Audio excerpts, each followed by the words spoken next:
Hello friends, welcome to my channel MT Zama's Polity and Governance. I am MT Zama, your educator and mentor. Today, once again, I have come up before you with a topic that is very contemporary, that is very interesting, and that is very important from your examination point of view, right? In the previous session, we discussed about as to how the government is formed after a general election is held. And as you know, a new government, that is a new Modi government, a government headed by Prime Minister Modi has been constituted, very recently, few days back, by the President of India. Now, it is in this context that we are going to discuss the topic, and here it goes. What is Cabinet Committee system and the significance of CCS? You must have, if you read newspapers every day, you must have come across the term CCS, that is Cabinet Committee on Security. Cabinet Committee on Security. Okay? So that is CCS. But before that, you should know what is Cabinet Committee, right? Because in the previous class, in the previous session, we discussed, the distinction between Council of Ministers and Cabinet. So there are two institutions we have at the apex level in the government, in the executive organ, as part of the executive organ. That is the Council of Ministers and then Cabinet. We discussed in the previous session that Cabinet in practice substitutes the Council of Ministers. Why it substitutes the Council of Ministers? Because Council of Ministers is a very large body and it comprises senior and junior ministers. Even such ministers who have no prior administrative experience, who did not have, much understanding about the functioning of the government departments, and therefore some are appointed as junior ministers with the rank MOS or MOS, Minister of State with independent charge. And the cabinet comprises only the ministers with cabinet rank and who usually are very senior members of parliament, those who have a lot of experience, political experience of not only functioning in the parliament but also they have experiences of running various government departments, and therefore they are given the rank of cabinet ministers. And all the ministers with cabinet rank, they comprise the cabinet as an institution. So that is the difference between Council of Ministers and cabinet. Today we are going to discuss the difference between cabinet and cabinet committees first, right? And then we will also see the significance of Cabinet Committee on Security. That is one of the various cabinet committees, right? So we have Council of Ministers, we have Cabinet, and now we have Cabinet Committees, right? Council of Ministers as an institution comprises Prime Minister who heads the entire Council of Ministers. Then we have cabinet ministers, that is ministers with cabinet rank. Then we have Minister of State, MOS, rank ministers. And it will also include ministers of MOS rank with independent charge, right? So that is the Council of Ministers. Cabinet comprises the Prime Minister and the cabinet ministers only. So this is excluded from the cabinet. Okay? Now, if you look at the newly constituted Modi government, then you might be aware that the President of India has constituted a Council of Ministers comprising 71 ministers altogether, including the Prime Minister. So we have Prime Minister Modi plus 30 cabinet rank ministers plus 5 MOS with independent charge and probably 36, yes, MOS rank ministers. Now you look at this. Modi's cabinet today has 31 members, including him. So the Prime Minister and 30 other cabinet ministers.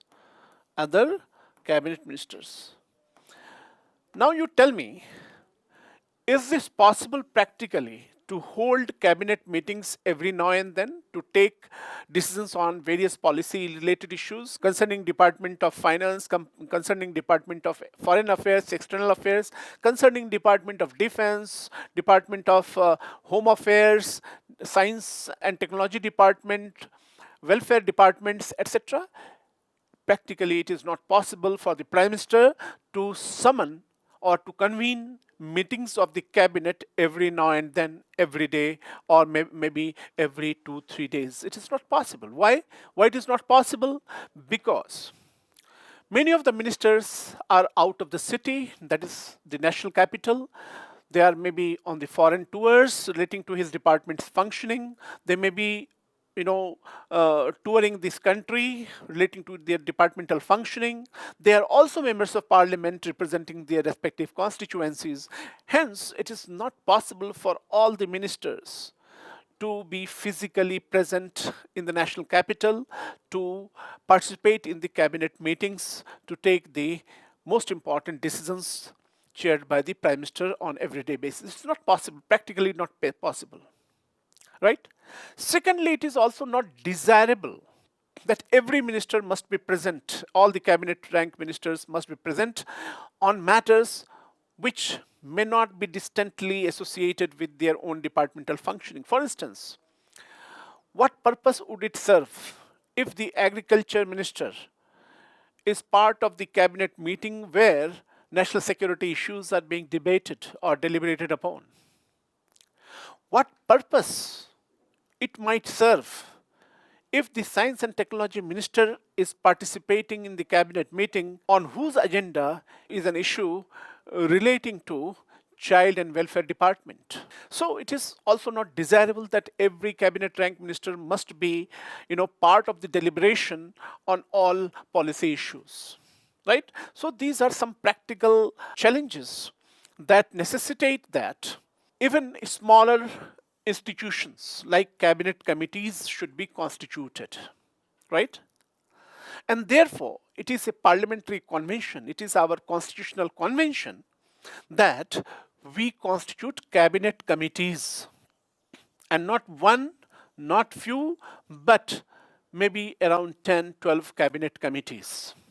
And they have overlapping membership like this, as you can see. So the cabinet committee, for instance, this is a cabinet committee on, say, political affairs, CCPA. This is cabinet committee on appointments. This is cabinet committee on security. And there are many such cabinet committees, right? So it is the cabinet committee that substitutes the cabinet, right? As we discussed that cabinet substitutes the council of ministers, so does the cabinet committee with respect to the cabinet.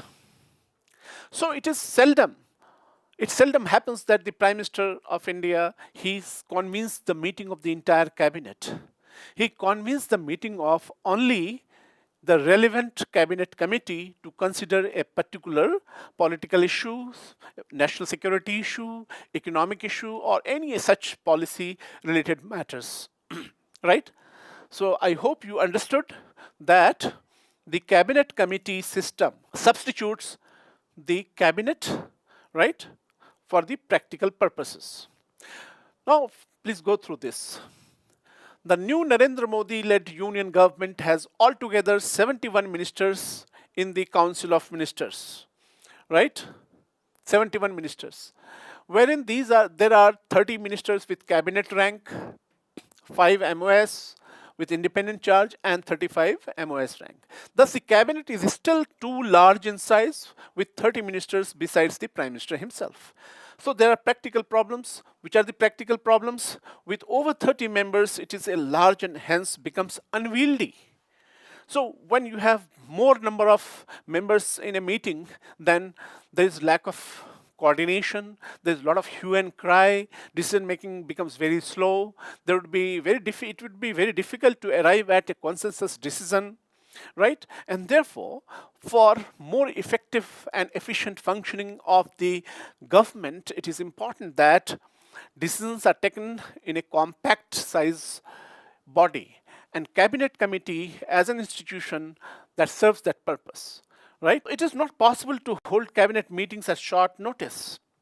Not all ministers are required to be involved in the deliberation of policy decisions pertaining to every department, right? So considering these practical problems, to substitute the cabinet, we have cabinet committee system. And this cabinet committee system is not new. It has been in practice since pre-independence times, right? We have got this practice from Britain also, right? So this is a British legacy also. And the maximum membership of a committee does not go beyond 10, 12 ministers. Usually it comprises 5, 6, 7 ministers, cabinet rank ministers, right? For instance, in the cabinet Committee on Security, that is CCS, it is chaired by the Prime Minister, and then there are 4 other ministers, that is Minister of Home Affairs, Minister of Defense, Minister of Finance, and Minister of External Affairs. Okay?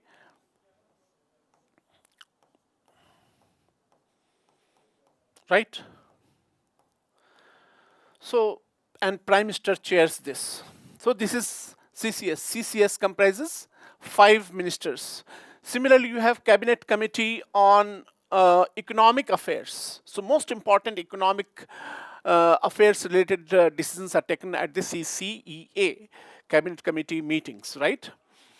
Whether it is relating to economic reforms, financial sector reforms, banking sector reforms, or whatever, price rise, problem of unemployment, etc. It is a CCEA that substitutes the cabinet committee on defense, cabinet committee on appointments, cabinet committee on security, cabinet committee on political affairs. So these are various cabinet committees. There are more.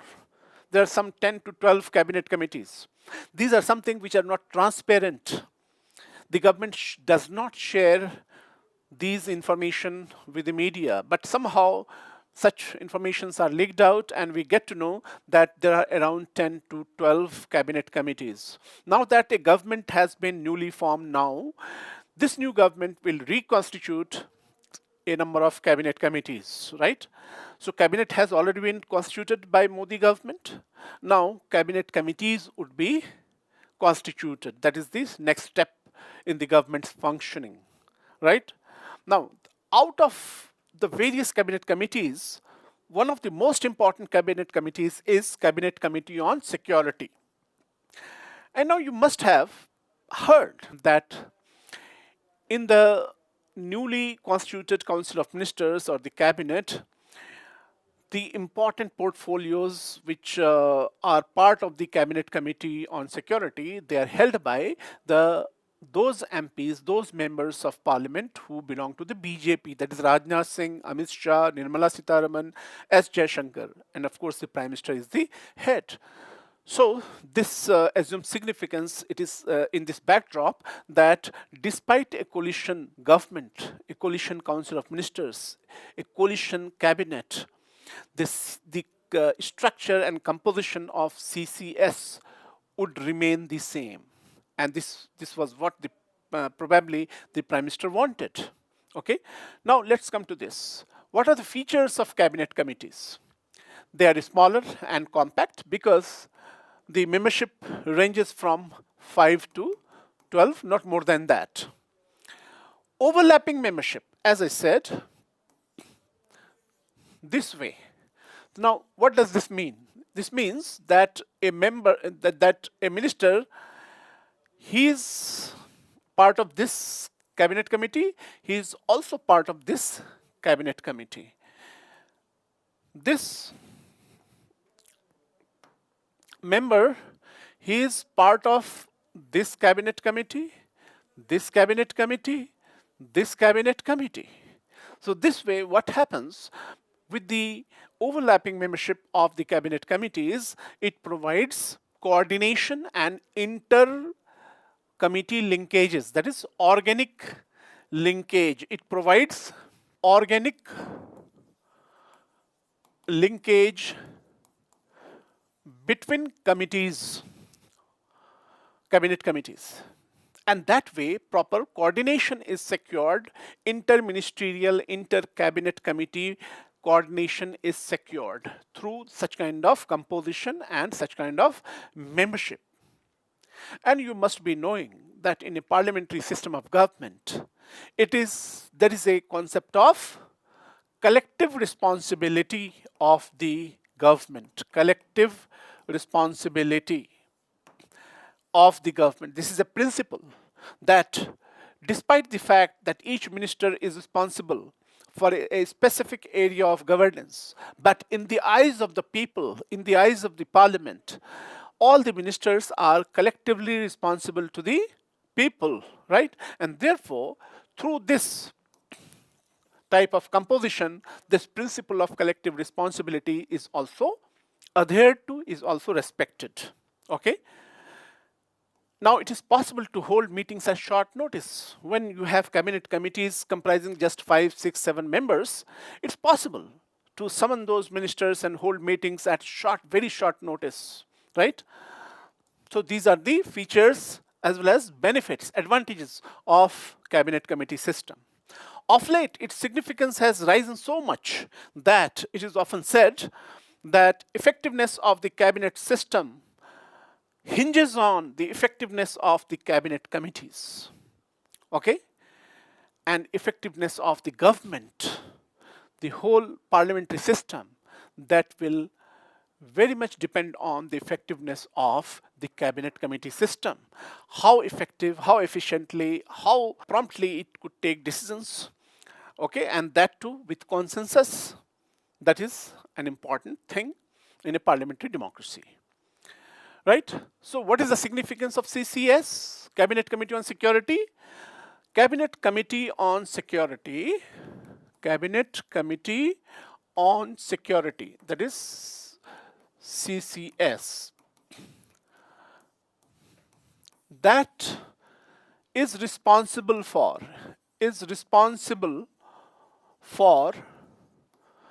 taking all the crucial decisions pertaining to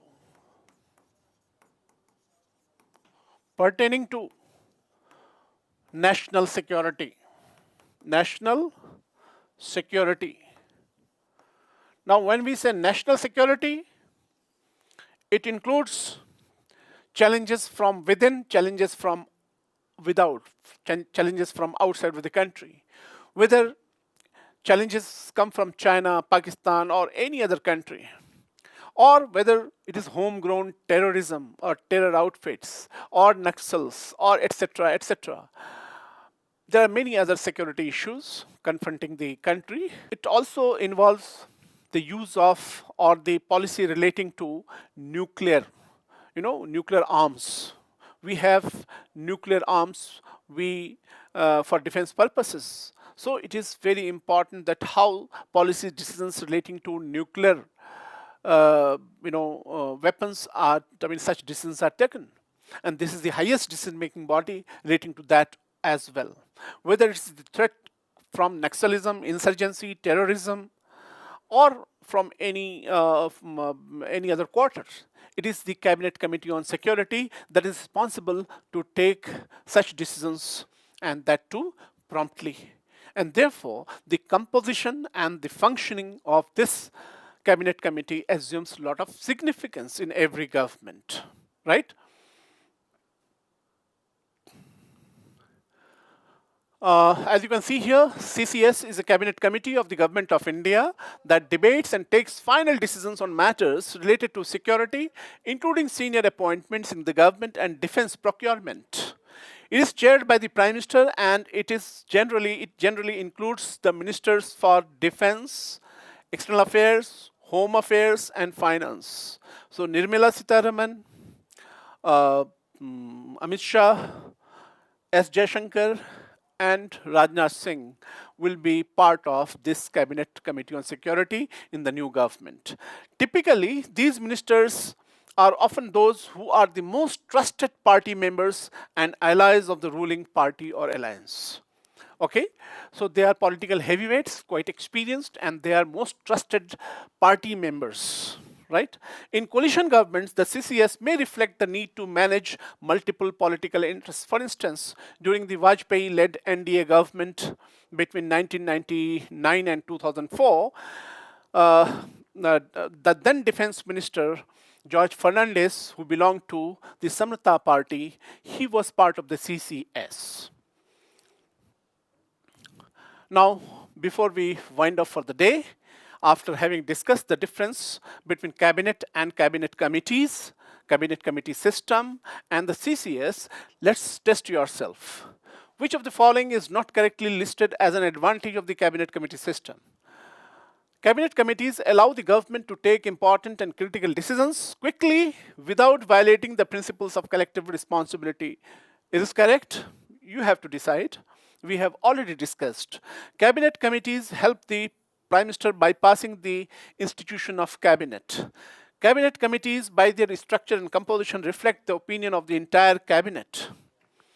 Because of being smaller and compact, it allows the PM to hold meetings at short notice to consider important policy decisions. So you have to solve this and test yourself whether you are able to retain what we have discussed. You have to test yourself, and the answer of this question would be given in the next session. So please keep watching my videos. If you like it, please do share and take care of yourself. Thank you.